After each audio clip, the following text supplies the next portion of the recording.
গৌৰৱ গগৈ ডাঙৰীয়াই কি কৰি আছে, তেওঁৰ পত্নী ক'ত আছে, কিমান দিন ঘৰৰ ভিতৰত আছে, বেডৰুমত কি কৰি আছে, এইবিলাক খবৰ ৰাখে। চি লাজৰ কথা, আপুনি এগৰাকী মুখ্যমন্ত্ৰী হয়, যুৱচামেও আপোনাক অনুকৰণ কৰি আছে, এইবিলাক অনুকৰণ কৰিব নেকি? এইজন এখন গণতান্ত্ৰিক ৰাজ্যৰ মুখ্যমন্ত্ৰী নহয়, আচলতে এইজন হ'ল অসম দেশৰ ৰজা। তেওঁৰ নামটো বিষাক্ত বিধ্বস্ত শৰ্মা ডাঙৰীয়াৰ লগতে কিমাচাৰ্য ৰাখিব লাগে, যেনেকে কিম জঙে নিজৰ ইচ্ছামতে শাসন কৰি আছে, তেওঁ কিমাচাৰ্য ৰাখিলেও বেয়া নহয়। মুখ্যমন্ত্ৰী হিমন্ত বিশ্ব শৰ্মা ডাঙৰীয়াৰ নামটো মই পূৰ্বতে কৈছিলো, তেওঁৰ নামটো আচলতে বিষাক্ত বিধ্বস্ত শৰ্মা ৰাখিব লাগে। তেওঁ যেতিয়াই মুখেৰে কথা কয়, মুখেৰে যেতিয়াই শব্দ বহিঃপ্ৰকাশ হয় তেওঁৰ মুখেৰে, তেতিয়া তেওঁ বিষ ওলায়, তাৰ বাহিৰে অন্য একো নহয়। সেইকাৰণে মুখ্যমন্ত্ৰী ডাঙৰীয়াৰ নামটো বিষাক্ত বিধ্বস্ত শৰ্মা ডাঙৰীয়া ৰাখিব লাগে। মুখ্যমন্ত্ৰী হিমন্ত বিশ্ব শৰ্মা ডাঙৰীয়াৰ এটা বক্তব্য দেখিলো সামাজিক মাধ্যমত, যে লাচিত দিৱসৰ দিনটোত গৌৰৱ গগৈ ডাঙৰীয়াই হেনো ঘৰত শুই থাকিলে, পত্নী আহিছিল বাবে 3 দিন ঘৰৰ পৰা নোলালে।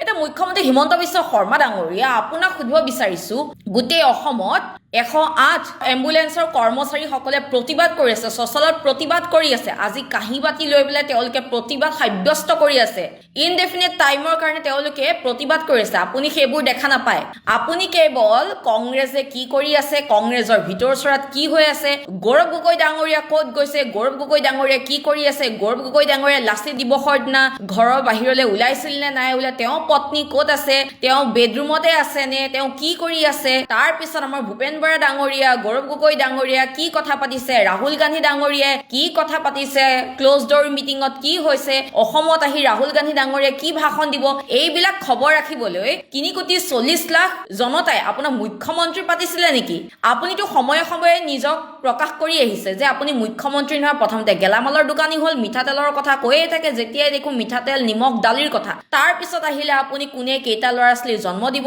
যেন আপুনি আশা কৰ্মীহে। তাৰ পিছত ক'লে যে কেনেকৈ ল'ৰা ছোৱালীৰ জন্ম হ'ব, তাৰ পৰা এনেকুৱা লাগিলে যেন আপুনি পৰিয়াল পৰিকল্পনা বিভাগতহে চাকৰি কৰিব লাগিছিলে, নহ'লে স্ত্ৰী ৰোগ বিশেষজ্ঞ হ'ব লাগিছিলে, নহ'লে গাইনকলজিষ্ট হ'ব লাগিছিলে। তাৰ পিছত আপুনি এতিয়া কংগ্ৰেছে কি কৰে কি নাই কৰা, কংগ্ৰেছৰ ভিতৰ চোৱাত কি হৈছে, কংগ্ৰেছৰ সভাপতি গৌৰৱ গগৈ ডাঙৰীয়াই কি কৰি আছে, তেওঁৰ পত্নী ক'ত আছে, এইবিলাক খবৰ ৰাখিবৰ কাৰণে আপোনাক মুখ্যমন্ত্ৰী পাতিছিলে নেকি? আপুনি জনতাৰ সমস্যা সমাধান কৰক। আজি 108 এম্বুলেন্সৰ কৰ্মচাৰীয়ে যে প্ৰতিবাদ কৰিছে, সেইবোৰ খবৰ আপুনি গম নাপায়, কিন্তু গৌৰৱ গগৈ ডাঙৰীয়াই বেডৰুমত কি কৰি আছে, গৌৰৱ গগৈ ডাঙৰীয়াই কিয় লাচিত দিৱসৰ দিনা নোলালে, তাৰ পিছত কংগ্ৰেছৰ ক্ল'জ ড'ৰ মিটিঙত কি হৈছে, এইবিলাক খবৰ ৰাখে। কিন্তু 108 কৰ্মচাৰী সমান্তৰালকৈ NHMৰ কৰ্মচাৰীসকলে যেতিয়া সচলত প্ৰতিবাদ কৰে, সেইবিলাক দেখা নাপায়, ওলোটা তেওঁলোকৰ দৰমহা কৰ্তন কৰে। সেইকাৰণে আপোনাৰ নামটো বিষাক্ত বিধ্বস্ত শৰ্মা ডাঙৰীয়াই ৰাখিব লাগে। আপুনি এতিয়া CCTV হ'ল নেকি, CC কেমেৰা নাম দিব লাগিব এতিয়া আপোনাক। আপুনি সময়ে সময়ে নিজৰ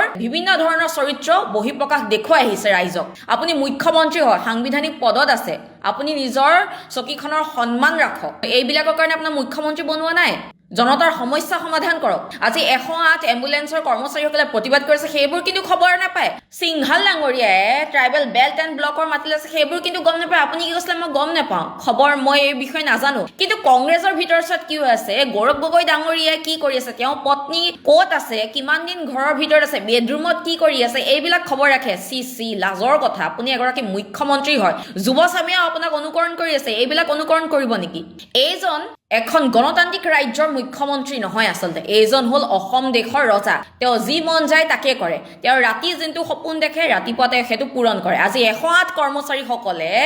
আন্দোলন কৰি আছে, ধৰ্ণা কাৰ্যসূচী গ্ৰহণ কৰিছে, তেওঁলোকৰ খবৰ কিন্তু গম নাপায়। গৌৰৱ গগৈ ডাঙৰীয়াৰ কথা কিন্তু গম পায়। আমি শুনিছিলো কিম জনৰ কথা, আমি শুনিছিলো ভ্লাদিমিৰ পুটিনৰ কথা, মই আগতেও কৈছিলো। তেওঁলোকৰ যি আদৰ্শ, তেওঁলোকৰ দেশ চলোৱাৰ যিটো কাইদা, যিটো ৰীতি নীতি, সেই আদৰ্শ আমাৰ দেশতো মানে প্ৰতিফলন হ'ব গৈ আছে। আমাৰ দেশৰ এখন ৰাজ্যত বিশেষকৈ সেইখন হৈছে অসম, আৰু কাৰ নেতৃত্বত, মুখ্যমন্ত্ৰী ডাঙৰীয়াৰ নেতৃত্বত। এজন ৰজাই গোটেই জীৱন শাসন কৰিবৰ বাবে মানে এনেকুৱা ধৰণৰ প্ৰচেষ্টা এক প্ৰকাৰ যেন অব্যাহত ৰাখিছে। তেওঁৰ নামটো বিষাক্ত বিধ্বস্ত শৰ্মা ডাঙৰীয়াৰ লগতে কিমাচাৰ্য ৰাখিব লাগে, যেনেকে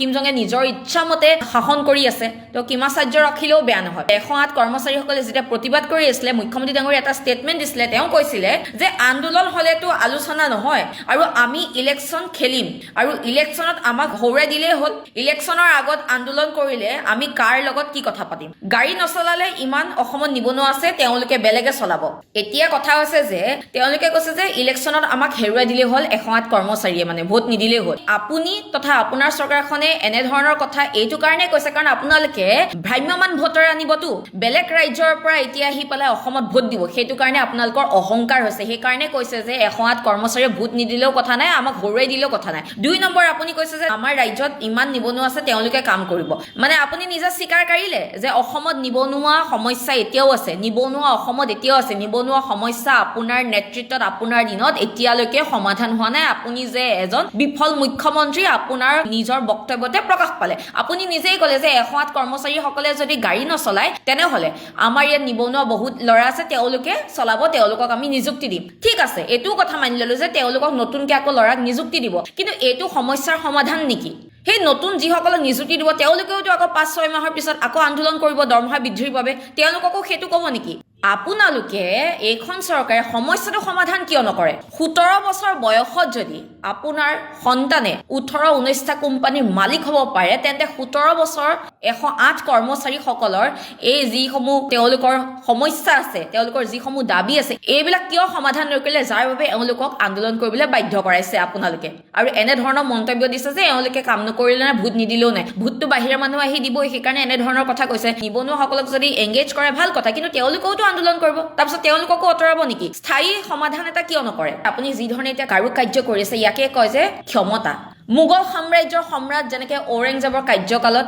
হিন্দু ধৰ্মৰ লোকৰ ওপৰত জিজিয়া কৰা আৰোপ কৰিছিলে বৰ্তমানৰ মুখ্যমন্ত্ৰীজনেও পুনৰ অসম চৰকাৰৰ কৰ্মচাৰীৰ ওপৰত এক প্ৰকাৰ জিজিয়া কৰ আৰোপ কৰিলে 108 কৰ্মচাৰীসকলৰ দীৰ্ঘদিনীয়া ন্যায্য দাবী পূৰণ নকৰি উলুটা ভয় ভাবুকি দি আছে এইটো কেনেকুৱা কথা যেতিয়া 108 কৰ্মচাৰীসকলে লগ কৰিবলৈ গৈছিলে আপোনাক তেতিয়া আপুনি কি কৈছিলে যে বাবাহত তোমালোকৰ কিবা এটা ভাল কৰিম তোমালোকে চিন্তা নকৰিবা তোমালোকৰ কিবা এটা ভাল হ'ব ক'ত গ'ল আপোনাৰ সেই বাক্যশাৰী আপুনিতো মিছা কথা কয়েই বাৰু আমি সকলোৱে জানো তাৰ প্ৰমাণ আমি আপোনাৰ নিজৰ বক্তব্যতে আমি দেখিবলৈ পাইছিলো যেহেতু আপুনি ইলেকশ্যনৰ টাইমত কৈছিলে যে মই নিৰ্বাচনত এনেই কৈ দিছিলো বছৰি 1 লাখ চাকৰি দিম বুলি কিন্তু মই ভোট পাম বুলি কৈছিলো মই এনে ধৰণৰ এনেই নিৰ্বাচনত মই কথাখিনি কৈ দিছিলো এইবোৰ যে মিছা কথা আমি সকলোৱে জানো তেন্তে 108 কৰ্মচাৰীসকলক কিয় কৈছিলে যে বাবাহত চিন্তা নকৰিবা তোমালোকৰ কিবা এটা ভাল হ'ব এতিয়া আপুনি উলুটা খৰ কিয় মাৰিছে ৰাইজে মোদী ডাঙৰীয়া আৰু হিমন্ত চৰকাৰক মনত ৰখা ভাল যে গণতান্ত্ৰিক দেশ এখনত প্ৰতিবাদ কৰিলেও দৰমহা কৰ্তন কৰে মানে এতিয়া চিন্তা কৰক